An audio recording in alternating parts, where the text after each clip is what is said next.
Video का content Rajasthan माध्यमिक शिक्षा बोर्ड की पाठ्यपुस्तक माइक्रो मैक्रो इकोनॉमिक्स से लिया गया है, तो आप वीडियो को समझने के लिए बुक की भी हेल्प ले सकते हो। तो आज का टॉपिक भी चैप्टर नंबर 5 से, और टॉपिक का जो नाम है वो है पूर्ति अनुसूची एवं पूर्ति वक्र। यानी कि हम पूर्ति अनुसूची के विषय में थोड़ा सा जाना था और उसके बारे में आज डिटेल से समझेंगे, और पूर्ति अनुसूची वक्र के बारे में समझेंगे। कि जो आप देख रहे हैं इसमें आपने पहले भी इस स्लाइड को देख चुके हैं। इसमें आज जो है टॉपिक है वो 5वां पॉइंट और 6ठा पॉइंट है, यानी पूर्ति अनुसूची क्या है और पूर्ति वक्र क्या होता है, उसको हम इस टॉपिक को आज हम यहाँ पे डिस्कस करेंगे। और टोटल 8 पॉइंट हैं, 2 पॉइंट फिर लास्ट में बचेंगे। पूर्ति जो अनुसूची होती है वो 2 प्रकार की होती है, वो पिछले वीडियो में हमने डिस्कस किया था। एक होती है व्यक्तिगत पूर्ति अनुसूची और दूसरी होती है आपकी बाजार पूर्ति अनुसूची। मांग अनुसूचियाँ भी 2 प्रकार की थी, व्यक्तिगत मांग अनुसूची और बाजार मांग अनुसूची। तो यहाँ पे व्यक्तिगत पूर्ति अनुसूची या व्यक्तिगत फर्म की पूर्ति अनुसूची के बारे में लिखा है, ऊपर देखिए इसमें स्लाइड में। व्यक्तिगत फर्म पूर्ति अनुसूची में किसी फर्म विशेष के द्वारा समय विशेष पर बाजार कीमतों पर उपलब्ध पूर्ति मात्रा को दर्शाया गया है। यानी कि एक आपकी ऐसी तालिका होगी जिसमें विभिन्न विभिन्न कीमतों पर विभिन्न विभिन्न वस्तुओं की बेचने की मात्रा को दर्शाया जाता है किसी एक फर्म के लिए। फिर से सुन लीजिए, एक ऐसी तालिका जो किसी एक फर्म के द्वारा विभिन्न विभिन्न कीमतों पर बेची जाने वाली विभिन्न विभिन्न मात्राओं को प्रदर्शित करती है, तो ये कहलाती है व्यक्तिगत पूर्ति अनुसूची। तो व्यक्तिगत पूर्ति अनुसूची क्या होती है, इसके लिए आगे आप स्लाइड देखिए। ये व्यक्तिगत पूर्ति अनुसूची बनती कैसे उसके बारे में यहाँ पे बताया गया स्लाइड में, जिसमें फर्म ए की पूर्ति अनुसूची, फर्म बी की पूर्ति अनुसूची लिखी हुई है। फर्म ए व्यक्तिगत रूप से अध्ययन करें, फर्म बी व्यक्तिगत रूप से अध्ययन करें। आप firm C, firm D, firm ई, फर्म एफ अलग अलग बना सकते हैं। तो यहाँ पे फर्म ए की पूर्ति अनुसूची में आपको 2 कॉलम दिखे हैं, उसमें बिस्किट पैकेट कीमतें और प्रतिदिन पूर्ति मात्रा। जैसे कि आपने अभी जाना और समझा कि एक ऐसी तालिका जो विभिन्न विभिन्न कीमतों पर विभिन्न विभिन्न पूर्ति की मात्राओं को प्रदर्शित करती हो, वो पूर्ति अनुसूची कहलाती है। तो यहाँ पर आप बिस्किट पैकेटों की कीमतें यानी कि विभिन्न कीमतें देखेंगे, देखें 10, 20, 30, 40 दिखाई दे रही है। और प्रतिदिन पूर्ति की मात्रा ए के लिए, यानी हम व्यक्तिगत देख लें ए के लिए, तो वहाँ पे है 10 रुपये अगर कीमत है तो 300 पैकेट की सप्लाई होगी, बिकेगी। और अगर 20 रुपये कीमत है तो 400 पैकेट बिकने के लिए तैयार हैं। और 30 रुपये कीमत है तो जो फर्म के ए के ओनर हैं वो 500 पैकेट बेचने के लिए तैयार हैं। और अगर कीमत 40 रुपये हो जाती है बढ़ के, तो जो पूर्ति है वो 600 हो जाती है। ऐसा इसलिए होता है क्योंकि जो पूर्ति का नियम होता है, पूर्ति का नियम आप पढ़ चुके हैं, उसमें बताया गया है कि कीमत बढ़ने पर वस्तु की जो पूर्ति की मात्रा होती है वो भी बढ़ती है। फिर से सुन लीजिए, कीमत बढ़ने पर पूर्ति की मात्रा भी बढ़ती है। तो उस नियम के कारण यहाँ पे 10, 20, 30, 40 यानी कीमतें बढ़ने पर पूर्ति की मात्रा बढ़ रही है। अब ये ए फर्म के लिए था। अब बी फर्म के लिए देख लीजिए, बी फर्म में भी 10, 20, 30, 40 है। तो ऐसा हो सकता है कि अलग अलग फर्म पर अलग अलग पूर्ति की मात्रा हो। जरूरी नहीं कि जो ए जो पूर्ति कर रही है फर्म, वही फर्म बी पूर्ति रखे, वही फर्म सी पूर्ति रखे, ऐसा नहीं है। देखिए थोड़ा सा चेंजमेंट है। ए फर्म 10 रुपये पे 300 पैकेट पूर्ति करने के लिए तैयार है, वहाँ पर बी फर्म 10 रुपये पे 400 पैकेट कर रही है। फिर देखिए 20 रुपये पे ए फर्म 400 कर रही है, तो वहाँ पे बी फर्म जो है वो 20 रुपये पर 500 पैकेट पूर्ति करने को तैयार है। फिर देखिए ए फर्म 30 रुपये पर 500 पैकेट की पूर्ति करती है, वहाँ पर बी फर्म 30 रुपये पे 800 पैकेट की पूर्ति कर रही है। फिर देखिए ए 40 रुपये पर 600 पूर्ति पैकेट कर रही है, वहाँ पर बी फर्म 40 रुपये पे 1000 पैकेट की पूर्ति कर रही है। यानी पूर्तियों का जो स्तर है वो अलग अलग है, यानी कि जो सप्लाई की मात्रा है बिस्कुट पैकेटों की वो अलग अलग है। लेकिन एक चीज़ दोनों में कॉमन है। वो क्या कॉमन है?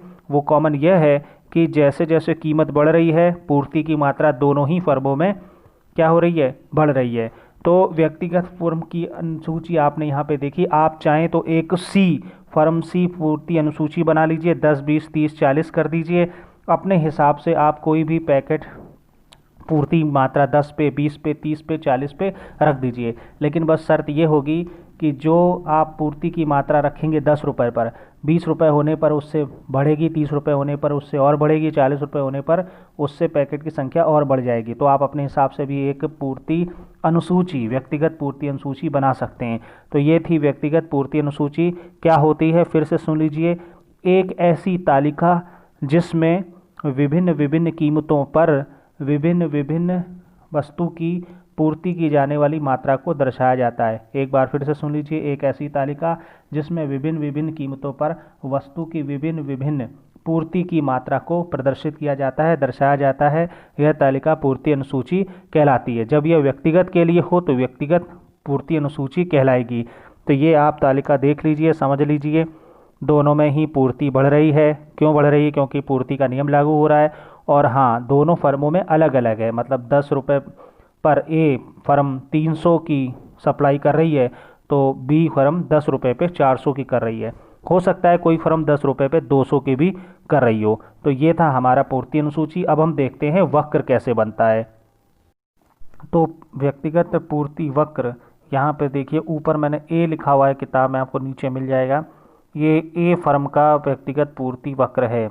यहाँ पर एक साइड हमने कीमतें ले ली हैं, नीचे वाले साइड पे हमने ले लिया है अपना मात्रा को, और फिर हमने बिंदु मिलान करके एक ग्राफ की रचना कर दी है। ये बहुत सिंपल तरीके से बनाया गया है। चूँकि ये फर्म ए के लिए है तो ये ए का पूर्ति वक्र कहलाएगा या फर्म ए का पूर्ति वक्र माना जाएगा। अब इसको बनाते कैसे हैं? तो सिंपल है, आपको क्या करना है, दो अक्ष खींच लेने। देखिए ऊपर ए नंबर पे आप दो अक्ष खींच लीजिए। उसके बाद में 10, 20, 30, 40 ऊपर प्राइस ले जाइए। एक्स साइड पर 300, 400, 500, 600 इस तरह से करके आप पॉइंट लगा के एक अपने स्टैंडर्ड पैमाना भर करके आप नीचे क्वांटिटी को रख लीजिए। फिर दोनों ही बिंदु यानी 300 पे 10, 30 रुपये की कीमत पे 400 की सप्लाई, 20 रुपये की कीमत पे 400 की सप्लाई, 30 रुपये की कीमत पे 500 की सप्लाई, और फिर 40 रुपये की कीमत पे 600 की सप्लाई कर दीजिए।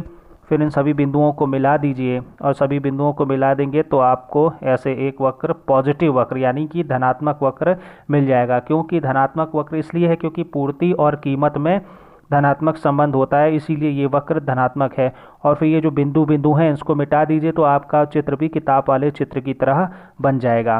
फिर से सुन लीजिए। पूर्ति वक्र धनात्मक होता है, पूर्ति वक्र धनात्मक होता है, पूर्ति वक्र धनात्मक होता है, पूर्ति वक्र धनात्मक होता है। क्यों धनात्मक होता है?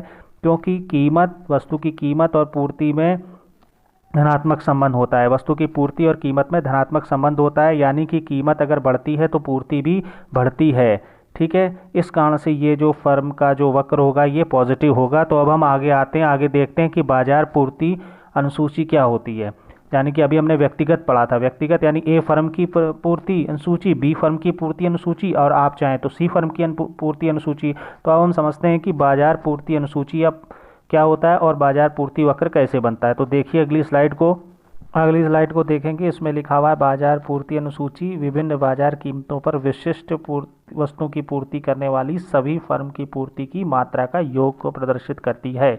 ठीक है, योग को, यानी जो आपने फर्म ए, फर्म बी, फर्म सी बनाई थी उस पे जो पूर्ति है 10 रुपये पे जो अलग अलग पूर्ति है, जैसे कि ए फर्म पर 300 रुपये है, 10 रुपये पर पूर्ति है ना, और बी फर्म के लिए जो 10 रुपये पे पूर्ति है वो कितनी है, 400 है। तो दोनों का टोटल कितना होगा, 700। यानी बाजार में 10 रुपये पर 700 बिस्कुट के पैकेट बेचे जाने योग्य हैं। और यहाँ पर जो पूर्ति अनुसूची है उनका योग, अगर आप सरल शब्दों में कहें तो अलग अलग जो विभिन्न पूर्ति अनुसूचियाँ हैं, व्यक्तिगत पूर्ति अनुसूचियाँ हैं, उनका जो योग होता है वो बाजार पूर्ति अनुसूची होती है। फिर से सुन लें, जो व्यक्तिगत पूर्ति अनुसूचियों का जो योग होता है वो बाजार पूर्ति अनुसूची कहलाती है। ठीक उसी तरह जिस प्रकार से मांग अनुसूचियाँ थी वैसे ही ये पूर्ति अनुसूची है। अलग अलग जो तालिकाएं हैं उनको जोड़ दो। मान लीजिए मार्केट जैसलमेर में किसी वस्तु के 6 सप्लायर हैं, तो 6 supplier A B C D E F हैं। ठीक है, तो ए की जो पूर्ति अनुसूची वो अलग होगी, बी की अलग होगी, सी की अलग होगी, डी की अलग होगी, ई की अलग होगी और एफ की अलग होगी।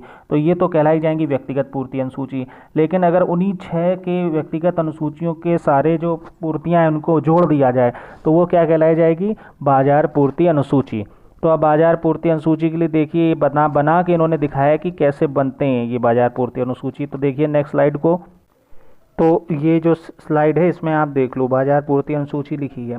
कीमत वही है 10, 20, 30, 40। पहले फर्म ए वाला जो आपको पहले वाले इसमें बताया था स्लाइड में, ए फर्म की पूर्ति और फिर उसी प्राइस पर बी फर्म की पूर्ति। अब देखिए बाजार पूर्ति अनुसूची क्या है, ए प्लस बी, ठीक है। ए की जो पूर्ति है और बी की जो पूर्ति है उसको जोड़ दिया। 10 रुपये पे ए की पूर्ति कितनी है 300, बी की कितनी है 400, जोड़ दिया आया 700। 20 रुपये पे ए की फर्म की पूर्ति कितनी है 400, बी फर्म की पूर्ति कितनी है 600, आया 1000। 30 रुपये पे ए फर्म की पूर्ति है 500, बी की है 800, जोड़ दिया 1300।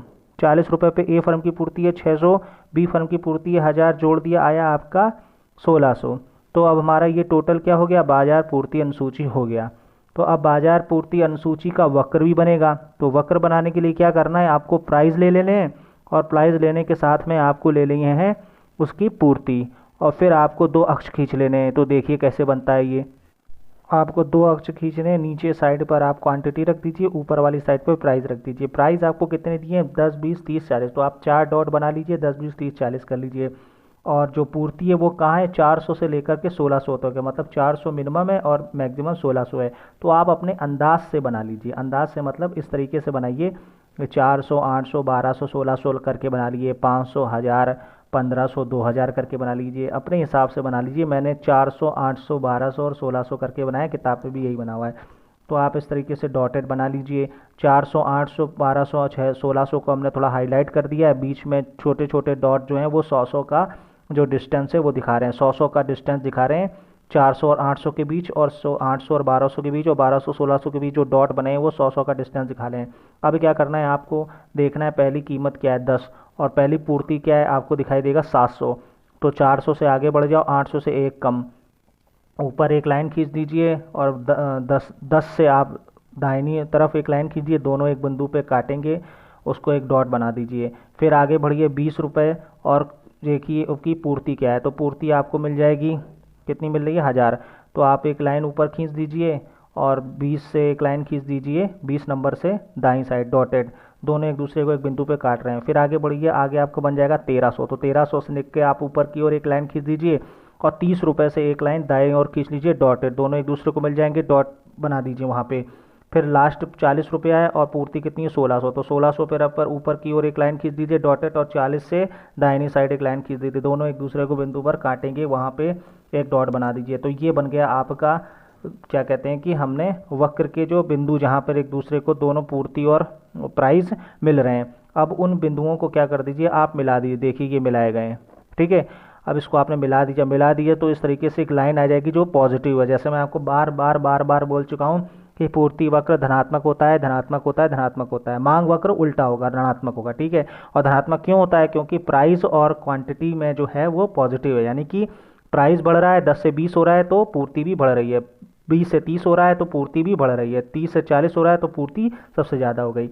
ऊपर देखिए लिखा है एस एम बराबर S A plus S B. S M का मतलब होता है सप्लाई ऑफ मार्केट और एस ए का मतलब है सप्लाई ऑफ ए फर्म और plus supply of B firm. अगर यहाँ पर सी फर्म भी होती तो सी फर्म को भी ऐड कर देते, डी फर्म होती तो 4 फर्मों को ऐड कर देते। तो इस तरीके से हमने ये एक वक्र तैयार कर लिया। फिर आप देखेंगे अगर आप इस जो डॉटेड लाइनों को मिटा देंगे तो देखिए आपको सिंपल कर्व अपना दिख गया है। ये सिंपल कर्व आप सामने देख सकते हैं, दिखाई दे रहा है। इसको कहते हैं हम पूर्ति वक्र।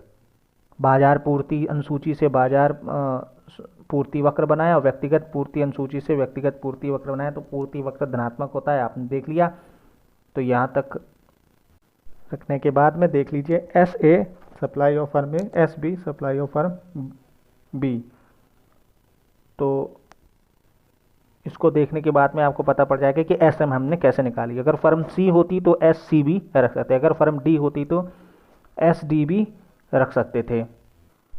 तो हमारे पॉइंट जो हैं 5वां और 6वां पॉइंट या टॉपिक पूर्ति अनुसूची एवं पूर्ति वक्र, ये हमारा कंप्लीट हो गया इस वीडियो में। अब हमारा 7वां पॉइंट और 8वां पॉइंट बचा है, फिर ये चैप्टर कंप्लीट हो जाएगा। आई होप आपको वीडियो समझ में आया होगा और अगर कोई प्रॉब्लम है तो आप व्हाट्सएप पे पूछ सकते हो। Thanks for watching.